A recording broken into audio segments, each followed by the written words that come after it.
The chamber was silent except for the hum of translation devices. Jiwon Park stood alone on the circular platform, surrounded by representatives from 47 different species. Above her, holographic displays showed her face to every corner of the massive hall. She kept her expression neutral, but her hands were clenched behind her back. The Supreme Arbiter, a towering creature with 6 eyes and skin like polished stone, raised one of its 4 arms. The gesture brought absolute silence to the chamber. "The vote has concluded," the Arbiter announced. Its voice echoed through the hall without need for amplification. 41 species vote for exile. 3 vote against. 3 abstain. The motion passes. Jiwon felt her stomach drop, but she didn't let it show on her face. She had known this was coming. The signs had been there for months. Whispered conversations that stopped when humans entered rooms. Trade agreements suddenly put on hold. Patrol routes changed to avoid human ships. The Arbiter continued speaking. "Humanity is hereby expelled from the Galactic Council. All human vessels must vacate Council space within 30 standard cycles. All colonies and shared territories must be abandoned. All trade agreements are void. Earth and its people are quarantined to their home system indefinitely." A representative from the Valkyrie species stood up. Its tentacles waved in what Jiwon had learned was a gesture of satisfaction. "This is for the good of the galaxy," it said. "Humanity advances too quickly. They ignore our traditions. They question our rules. They are dangerous." Other voices joined in agreement. The Marathi delegate spoke about human aggression. The Corvin representative complained about human disrespect for ancient laws. One by one, they listed their grievances. Humanity was too loud, too curious, too unpredictable, too ambitious. Jiwon listened to it all. She had prepared a speech. She had arguments ready, evidence of humanity's contributions to galactic peace and prosperity. She had planned to appeal to their sense of justice. But as she listened to their words, she realized something important. They weren't afraid of what humanity had done. They were afraid of what humanity could become. When the voices finally quieted, the Arbiter turned its eyes toward her. "Does the human representative wish to speak?" Jiwon stepped forward. Every camera in the chamber focused on her. Billions of beings across the galaxy were watching this moment. She thought about what her superiors back on Earth had told her. Be diplomatic. Try to change their minds. Beg if necessary. Instead, she smiled. It wasn't a friendly smile. "No," she said simply. "We understand the decision. Humanity will leave Council space as ordered. We'll see ourselves out." She could see the surprise on alien faces. They had expected her to argue, to plead, to make promises of change. Her calm acceptance unsettled them more than any protest would have. Jiwon turned and walked toward the exit. Her footsteps echoed in the suddenly quiet chamber. She didn't look back. On Earth, in the capital city, President Hyunwoo Choi was watching the broadcast. He sat in the emergency command center, surrounded by military leaders and senior officials. When Jiwon delivered her final words and walked out, he nodded slowly. "She did well," he said. "Now we do what we planned." Fleet Admiral Yoonji Lee was already standing at the holographic display table. Star maps floated above the surface, showing human colonies and ships scattered across Council space. "We begin immediate withdrawal," she said. "All personnel return to designated rally points. We execute Protocol Exodus." General Minho Kim of the Space Defense Force leaned forward. "The Council thinks we'll crawl back to Earth and hide. They're wrong. We've been preparing for this." "How long until we can move our people?" Hyunwoo asked. "Most colonies can be evacuated within 20 cycles, Yoonji replied. "But we're not just evacuating. We're taking everything. Technology, resources, data, everything. We leave nothing useful behind." Do-Yun Kang, the chief scientist of the Advanced Research Division, activated another display. It showed regions of space beyond the galactic rim, areas the Council had never fully explored. Project Exodus has identified 47 suitable systems beyond Council territory. They're harsh environments, but we can survive there. More importantly, the Council won't follow us there. "Why not?" asked Jae-won Baek, the chief engineer. "Because they're afraid," Do-Yun said.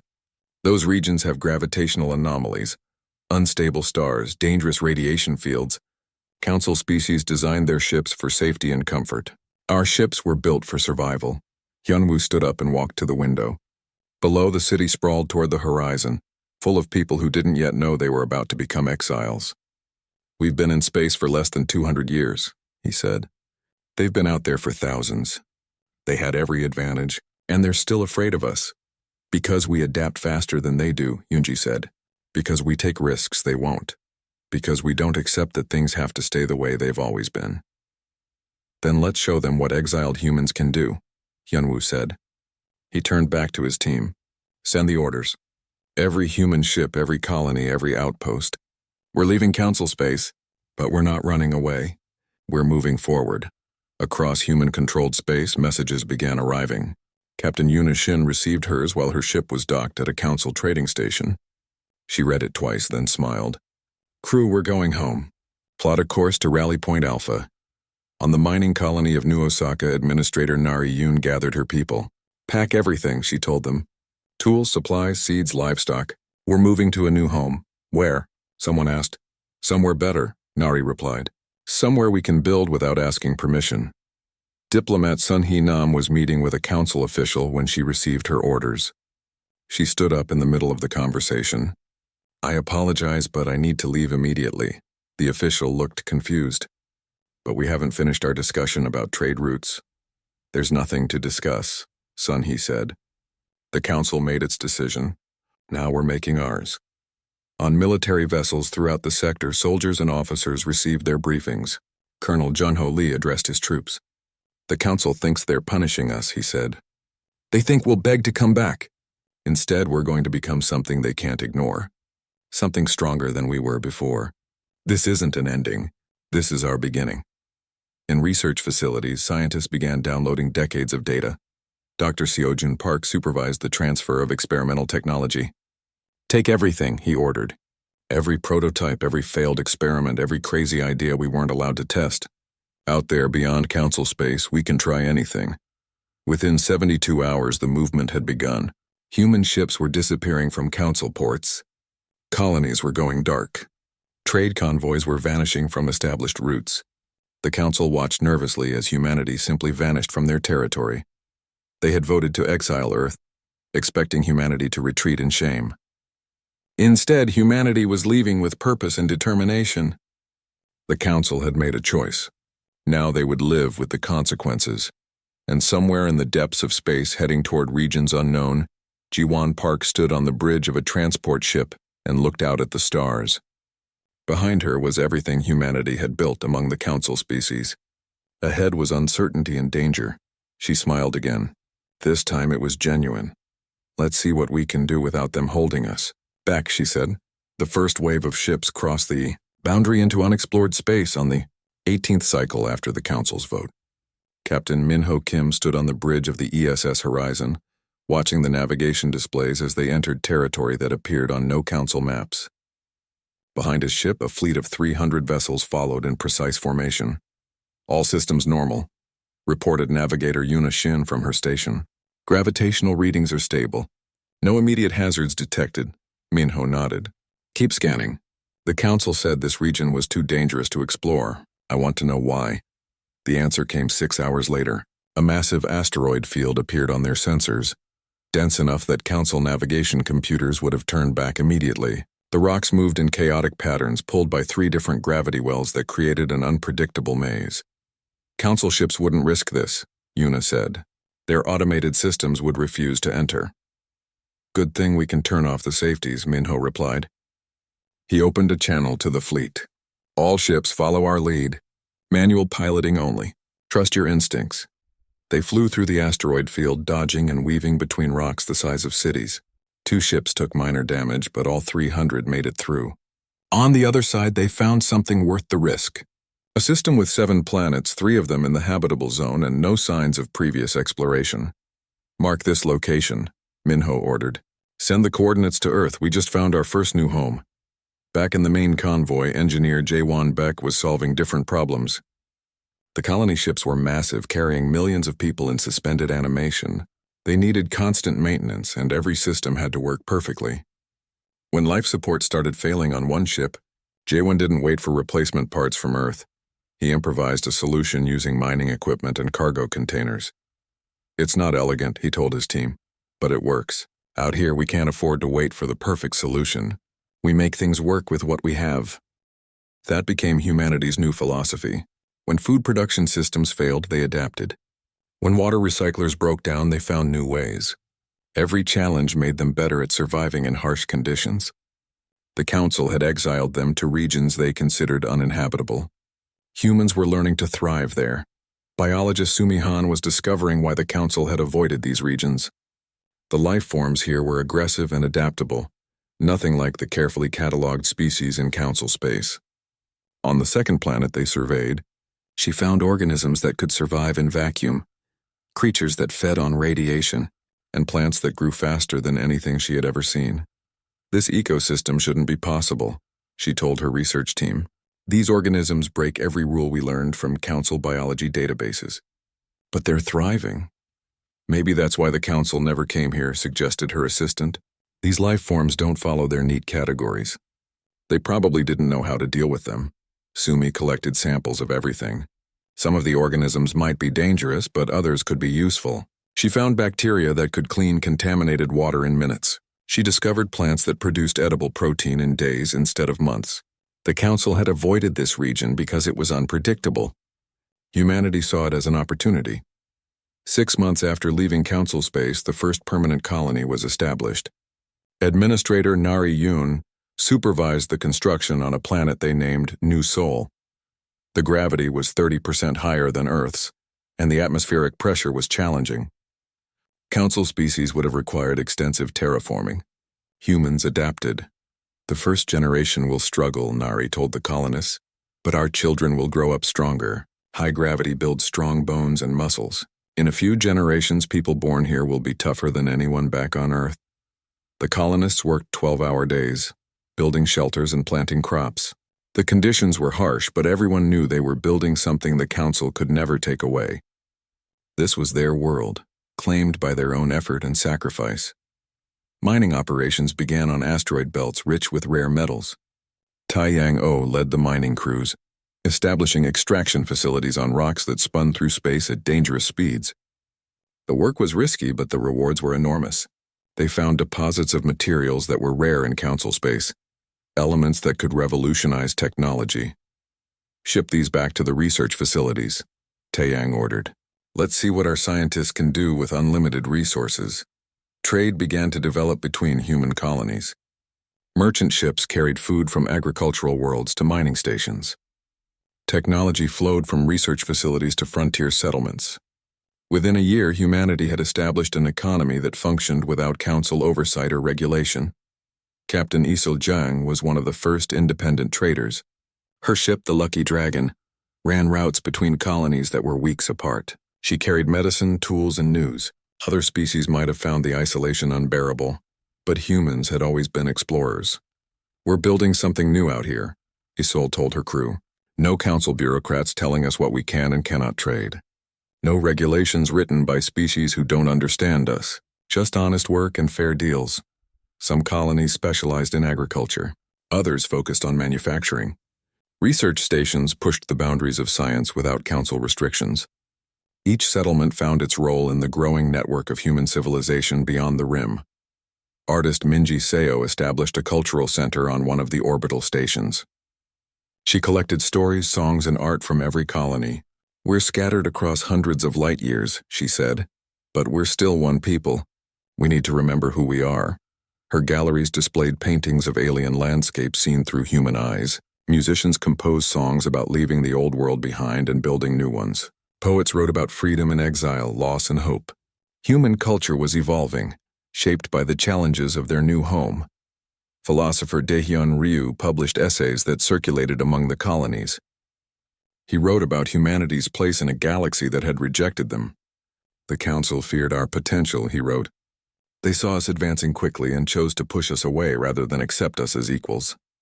But in exiling us, they freed us from their limitations. We are no longer bound by their traditions or constrained by their fears. Not everyone adapted easily. Some people struggled with the harsh conditions.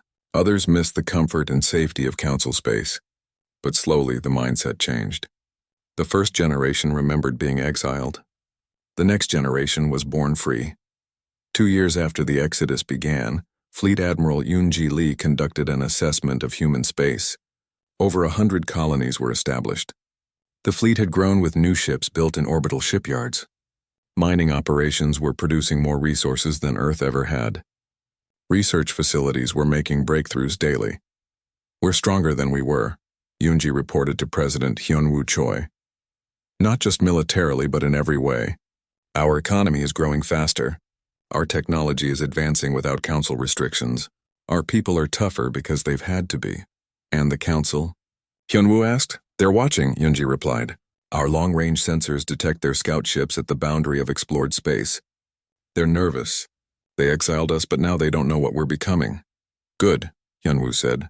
"Let them wonder. We have work to do." Deep in a research facility on the edge of human space, Dr. Seojun Park was testing a new propulsion system. Council ships used standard drives that had barely changed in centuries. Seojun's team was developing something revolutionary. They called it the quantum tunnel drive. The council's regulations would never allow this, Seojun explained to his team. Too risky, they'd say. Too experimental. But we're not in council space anymore. We can take risks they won't. The first test was successful. The prototype ship moved twice as fast as anything in the council fleet. Seojun immediately began designing improvements. Without bureaucratic approval processes or safety committees vetoing every innovation, progress was rapid. Across human space, similar breakthroughs were happening. Engineers developed new weapon systems. Scientists discovered new materials. Doctors created medical treatments using the strange organisms found in their new territory. Every day brought new possibilities. The Council had exiled humanity to regions they considered worthless and dangerous. But humans had always thrived in harsh environments. From frozen tundras to burning deserts on Earth, they had learned to survive anywhere. Space beyond the rim was just another challenge, and humanity was just getting started. 3 years after the exile, Dr. Seojun Park stood in the main laboratory of Research Station Prometheus, watching test results that should have been impossible. The quantum tunnel drive had exceeded every projection. Ships equipped with the new technology could cross distances in days that took Council vessels weeks. The prototype just completed its trial run, his assistant reported. Jump accuracy is within 0.03%. Energy efficiency is 40% better than our calculations predicted. Seojun smiled. For years, Council regulations had limited human research. Too dangerous, they said. Too unpredictable. Now, without those restrictions, humanity was leaping forward. Begin installation on the fleet's lead vessels. I want 100 ships equipped within 6 months. In the military shipyards orbiting New Seoul, Fleet Admiral Yoonji Lee was overseeing a different kind of transformation. The human fleet no longer resembled Council military vessels. Those ships were built for show, with elegant lines and impressive displays. Human ships were built for function. The new armor plating is ready for testing, reported engineer Haeun Jung. It's not just tough, it learns. Yoonji raised an eyebrow. Explain. The material records damage patterns and adapts, Haeun said. If something hits it with a laser, it becomes more resistant to lasers. If it takes a kinetic impact, it hardens against physical force. Give it enough time, and it becomes nearly impossible to damage using the same method twice. The Council ships don't have anything like this, Yoonji said. The Council doesn't innovate, Haeun replied. They've been using the same technology for centuries. We've been improving our designs every month. Colonel Junho Lee was transforming military training. In Council space, combat was formalized and predictable. Battles followed established rules. Junho threw out those rules. He trained his soldiers to fight in zero gravity, to use the environment as a weapon, to think creatively under pressure. The Council fights the way they've always fought, he told his troops. Their tactics are centuries old. They expect everyone to follow the same patterns. That's their weakness. We'll hit them from angles they never expect, use strategies they can't predict, and adapt faster than they can respond. His soldiers practiced boarding actions on simulated enemy vessels. They learned to fight in asteroid fields where traditional formations were useless. They trained with weapons that Council regulations had banned as unsporting or excessive. Junho didn't care about sporting. He cared about winning. Tactician Bora Kim worked with the fleet commanders, developing new strategies. She studied every battle the Council had fought in the last century. Their patterns were consistent, predictable, bound by tradition. They treat space combat like a formal dance, she told Yoonji. Every move follows the previous one. They can't imagine fighting any other way. What do you propose? Yoonji asked. Chaos, Bora said simply. We don't follow their rules. We use speed, surprise, and tactics they've never seen. We make them react to us instead of executing their practiced maneuvers. The economic transformation was equally dramatic. Economist Wan Ho-an had established trade networks with independent species who operated outside council authority. These were smaller civilizations, often exploited by council regulations and monopolies. Humanity offered something different. Fair prices, honest dealing, and mutual benefit, Wan Ho explained to his team. The council treats these species as resources to extract value from. We treat them as partners. Word is spreading. More species want to trade with us every month. Merchant Captain Isul Jang was seeing the results firsthand. Her trade routes now included stops at alien ports where humans had never been welcome before. They're curious about us, she reported. They heard the council exiled humanity and they want to know why. When we tell them we were exiled for advancing too quickly and questioning authority, they understand. Many of them have been suppressed by the council too. The cultural transformation was perhaps the deepest. Without council oversight, human creativity exploded. Artist Minji Seo's galleries now featured works that blended human and alien aesthetics in ways that broke every council convention. Her paintings showed humanity's new worlds, vast and untamed, through eyes that saw beauty in harsh landscapes. The council cultures are old, Minji said.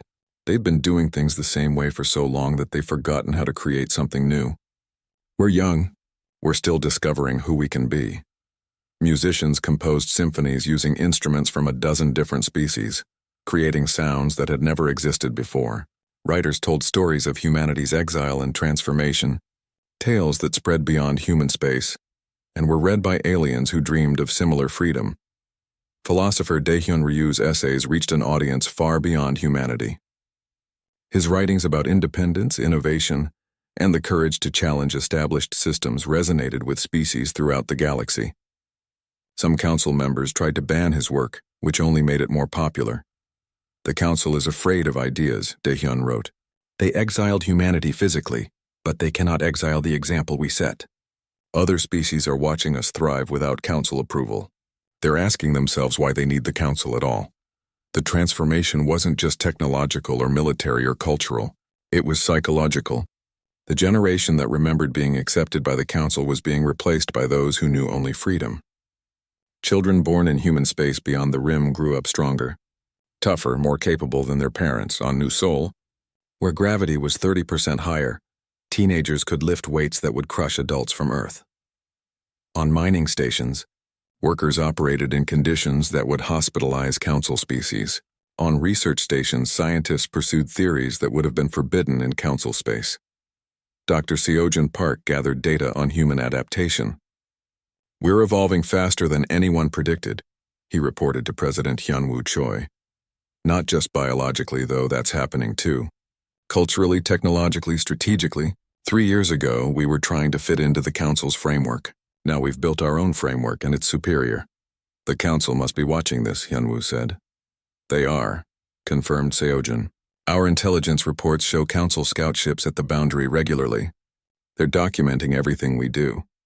They're afraid. Should they be? Seojin considered the question. We're not interested in conquest. We just want to be left alone to build our civilization. But if they threaten us again, yes, they should be very afraid.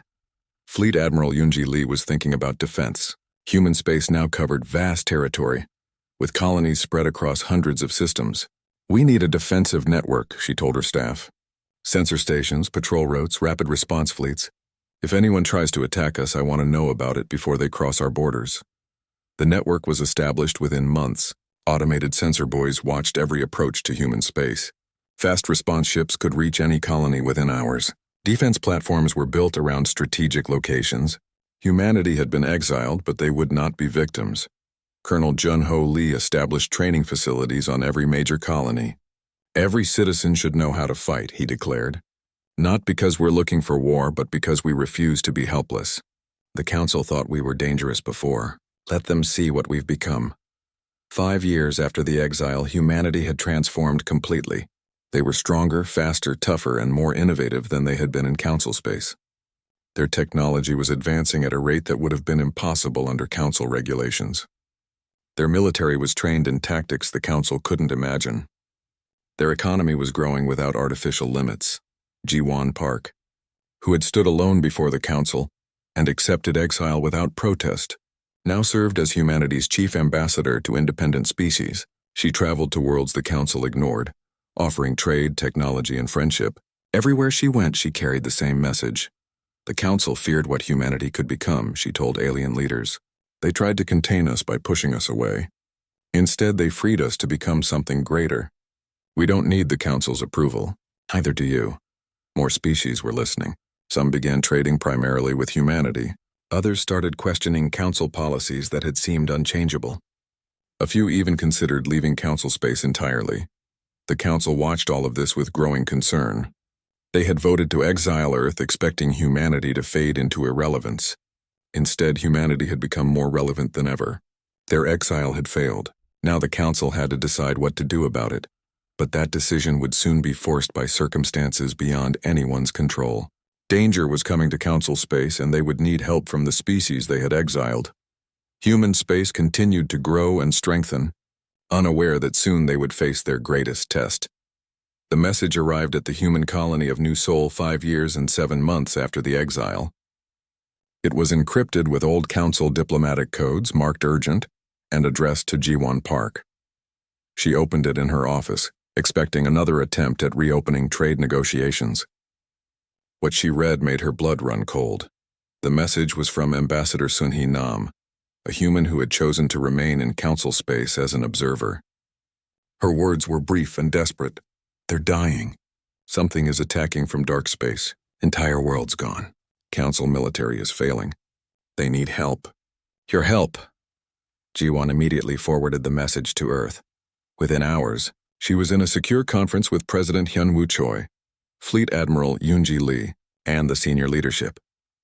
Tell us everything you know, Hyun-woo said. Ji-won pulled up the intelligence report Sun-hee had attached.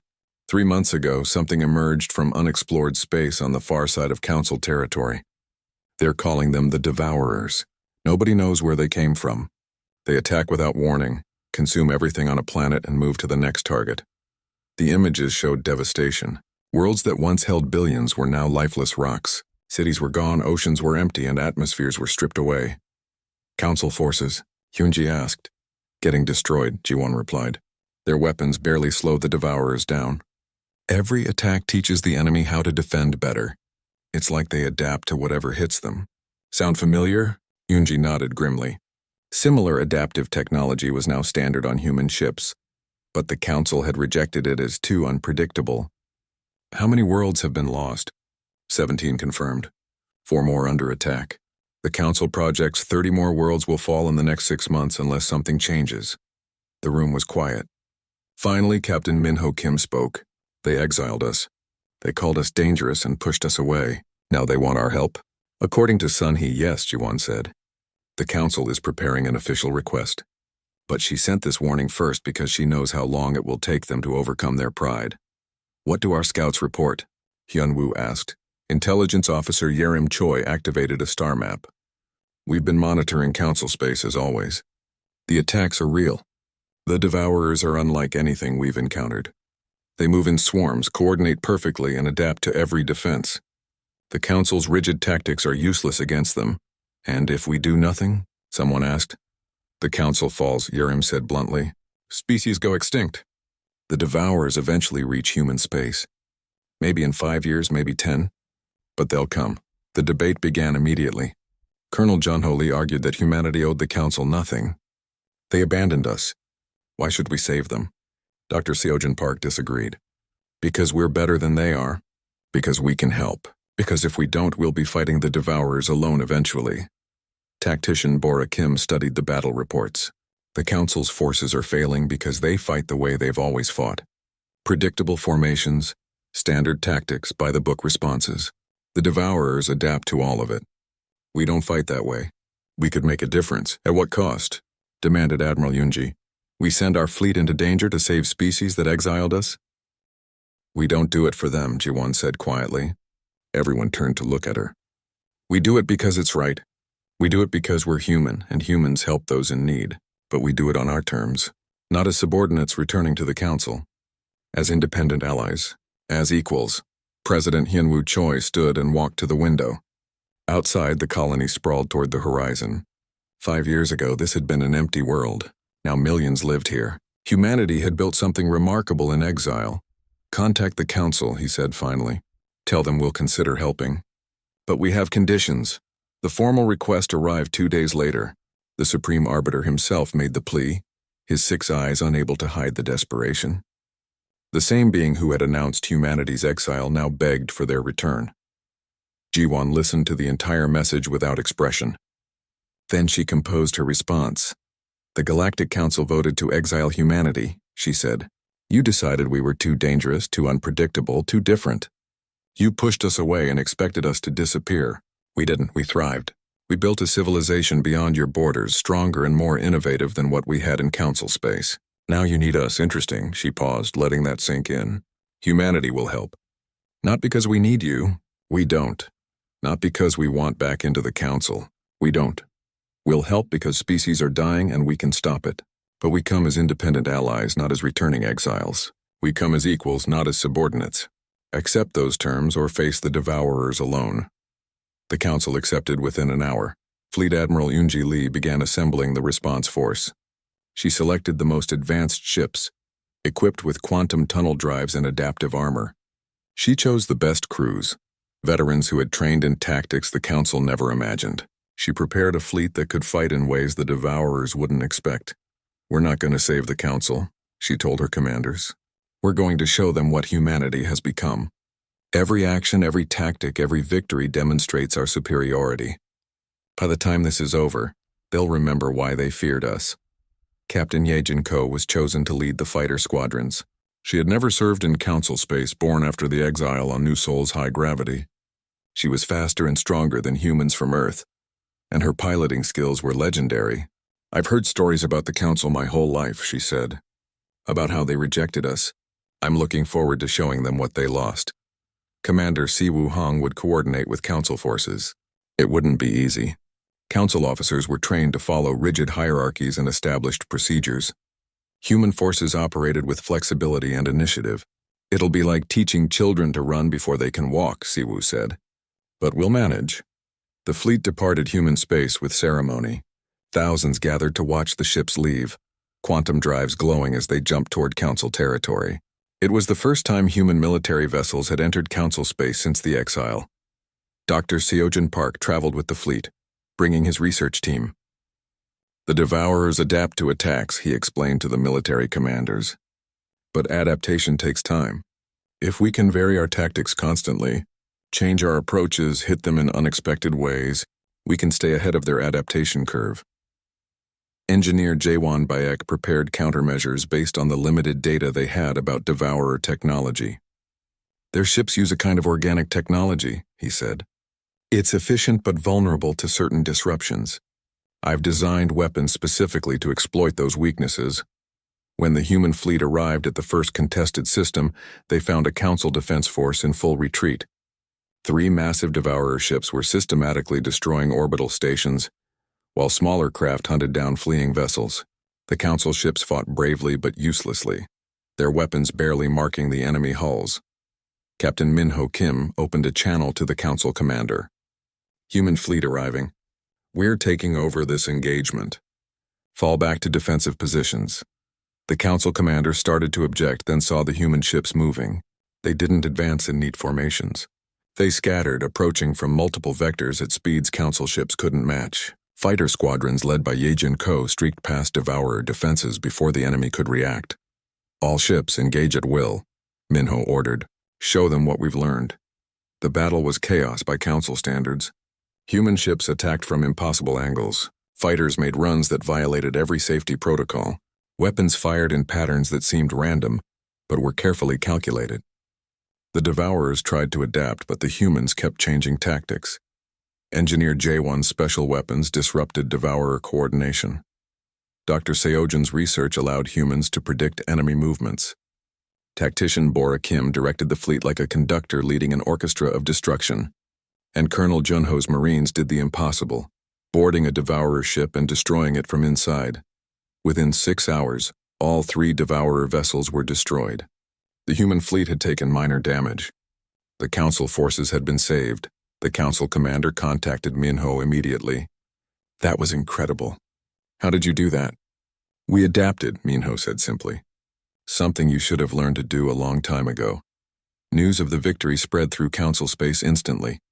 Humanity, the exiled species, had achieved what Council forces couldn't.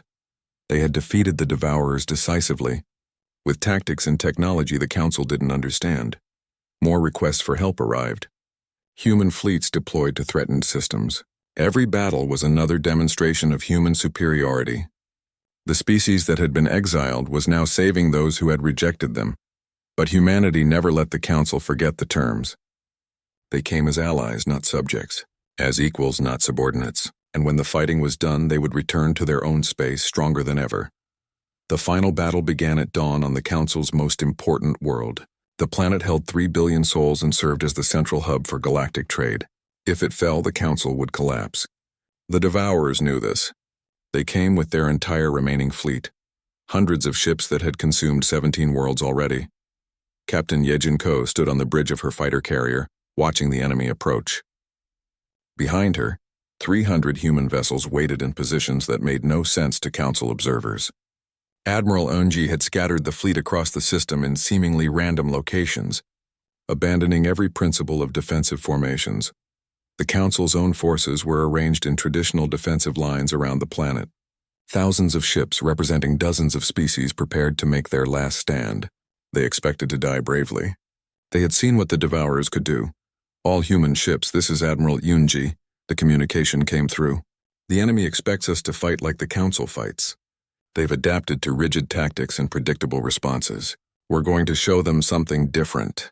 Remember your training. Trust your instincts. Make them react to us. The Devourers entered weapons range and began their assault on the Council lines. Their tactics were perfect, refined through dozens of battles. They knew how Council ships would respond to every attack. They had adapted to every defense. Then the human fleet struck. Yejin's fighters launched from positions the Devourers weren't watching. They came in fast and low, using the planet's gravity to slingshot themselves into attack runs at speeds that should have been impossible. The Devourers tried to adjust their defenses, but the fighters were already past them. Commander Siwoo Hong led a squadron of destroyers through an asteroid field, emerging behind the Devourer formation. His ships fired weapons that the enemy had never encountered, disrupting their coordination systems. When the Devourers turned to face this new threat, they exposed their flanks to other human vessels. Captain Minho Kim brought the ESS Horizon and her sister ships through a gap in the enemy formation that existed for only seconds. Their adaptive armor absorbed hits that would have destroyed Council vessels. Their quantum drives let them maneuver faster than the Devourers could track. Dr. Seojin Park monitored the battle from a command ship, directing research vessels that deployed experimental weapons. One device created localized gravitational anomalies that pulled Devourer ships off course. Another emitted frequencies that interfered with their organic technology. Every weapon was something the enemy had never seen before. Engineered J1x countermeasures were devastating. The Devourer's strength was adaptation, but J1 had designed weapons that changed with each shot. A laser that shifted frequencies randomly, missiles that altered their flight paths unpredictably, projectiles that split into different types of submunitions. The enemy couldn't adapt to something that never stayed the same. The Devourers fought back fiercely. Several human ships took heavy damage. 2 were destroyed. But for every human vessel lost, dozens of Devourer ships fell. The enemy had adapted to fight the Council. They had no preparation for fighting humans. Colonel Junho Lee led the most audacious attack. His Marines boarded the largest Devourer vessel, fighting through corridors of organic technology that tried to adapt to their weapons. Yuno's troops kept changing tactics, using grenades one moment and melee weapons the next, never letting the ship's defenses predict their next move. Plant the charges, Junho ordered. His team worked quickly, setting explosives throughout the massive ship's core systems. When they retreated, the vessel tore itself apart from within. The Devourer fleet lost its coordination, and the human assault intensified. Tactician Bora Kim watched the battle unfold exactly as she had predicted. The Devourers were brilliant at adaptation, but adaptation required patterns to analyze. Human tactics had no patterns. Every squadron operated independently. Every captain made their own decisions. Every attack was unique. It was controlled chaos, and the enemy couldn't handle it. The Council forces, watching from their defensive positions, began to understand. They were seeing combat the way it was meant to be fought: fluid, creative, and unpredictable. Some Council captains tried to copy human tactics with mixed results, but a few succeeded, breaking formation and attacking in new ways. Council ships are adapting, reported Yejin-ko. Some of them are actually learning. Let them, Yunji replied. The more they learn from us, the better they'll fight. We're not here to do all the work. We're here to show them how it's done. The battle raged for 18 hours. Slowly, inevitably, the Devourers were pushed back. Their adaptive technology couldn't keep up with constantly changing human tactics. Their coordination broke down under unpredictable attacks. Their fleet began to retreat. Admiral Yunji wasn't ready to let them go. All ships pursue. We end this here. The human fleet chased the Devourers beyond the system's edge. The final engagement lasted 3 hours. When it was over, the Devourer threat was eliminated. A few ships escaped into dark space, but their invasion was broken. The Council worlds were saved. The celebration in Council space was immediate. Billions of beings had watched the battle, transmitted across the galaxy. They had seen humanity, the exiled species, save the civilization that had rejected them. More importantly, they had seen how humanity fought, with creativity, courage, and a refusal to accept that things had to be done the old way. The Supreme Arbiter requested a meeting with human leadership. President Hyunwoo Choi traveled to Council space for the first time in 6 years, accompanied by Ji-won Park and senior officials. The same chamber where humanity had been exiled was now the site of their greatest diplomatic victory.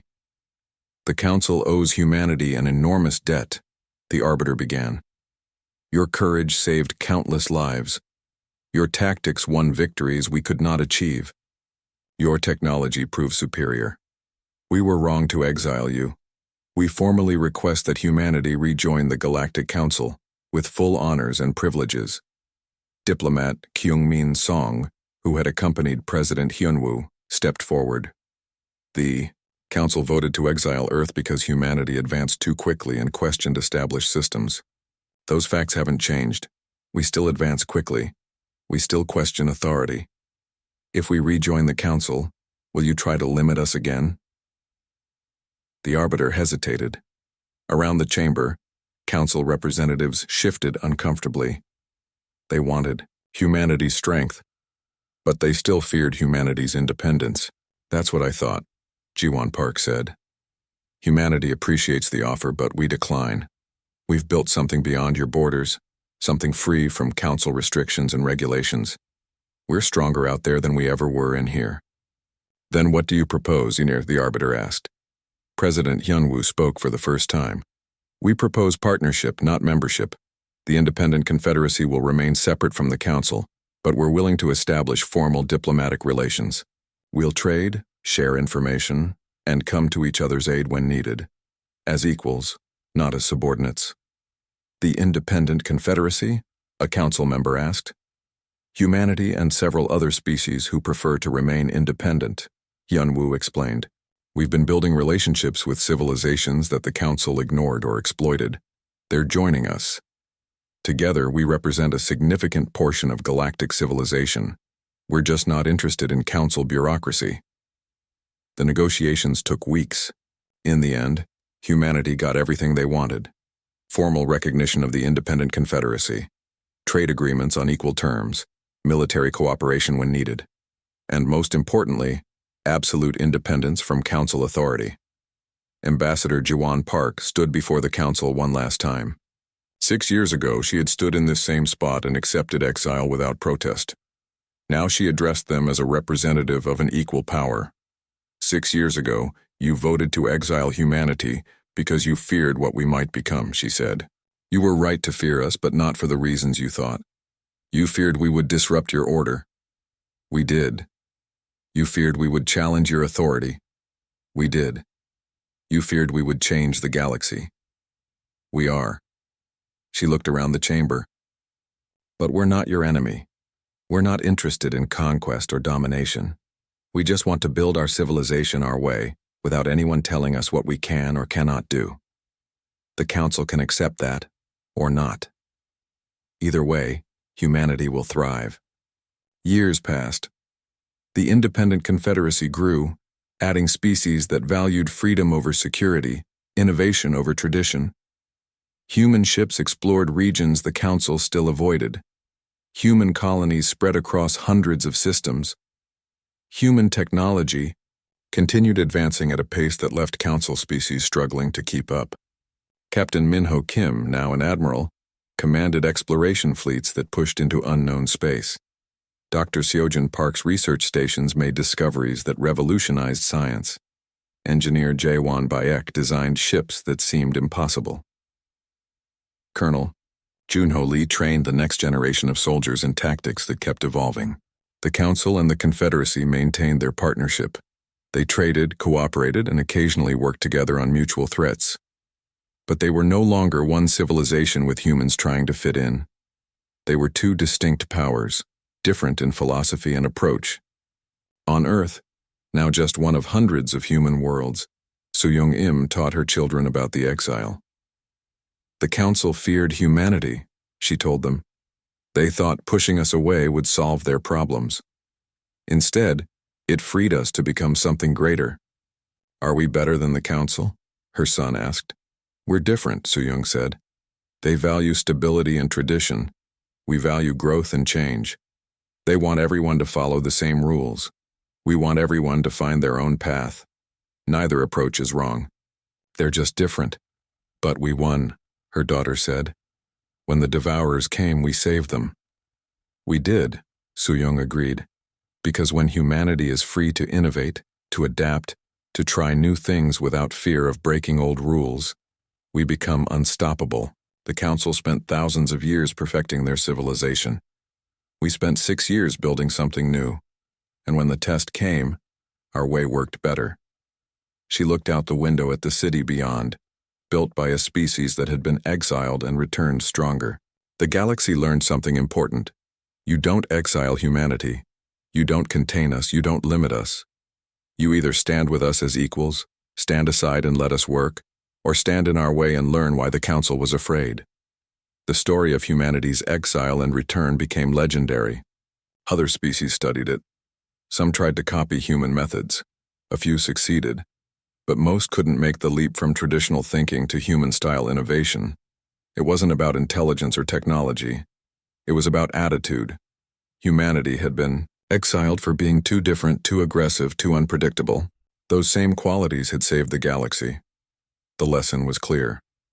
Sometimes being different isn't weakness. Sometimes it's exactly what you need. Ambassador Ji-won Park, in her final report before retirement, wrote, "The Council voted to exile Earth because they feared change. They thought removing us would preserve their way of life.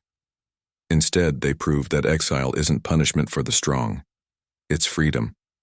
And humanity, when freed, became something the galaxy had never seen before. Something magnificent. The galaxy would never forget. Neither would humanity."